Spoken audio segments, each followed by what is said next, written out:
छत्रपती संभाजीनगर महापालिका निवडणुकीच्या अनुषंगानं वंचित बहुजन आघाडीकडनं अनेक इच्छुकांच्या मुलाखती सध्या घेतल्या जात आहेत। वंचितकडनं उमेदवारी मिळावी यासाठी अनेक जण प्रयत्नशील आहेत। याचाच आढावा आमचे प्रतिनिधी सचिन बडे यांनी घेतलाय, आपण पाहूया।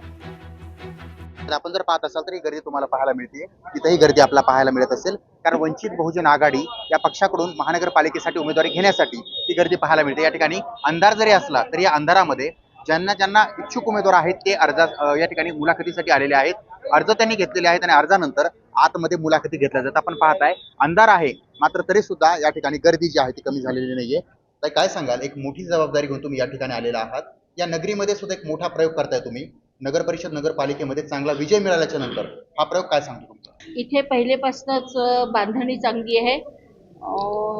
आमच्या याचा पक्षाचा विचार जो आहे तो चांगल्या पद्धतीने इथे रुजलेला आहे आणि निश्चित येणाऱ्या निवडणुकीत आम्ही चांगल्या पद्धतीने यश मिळवू।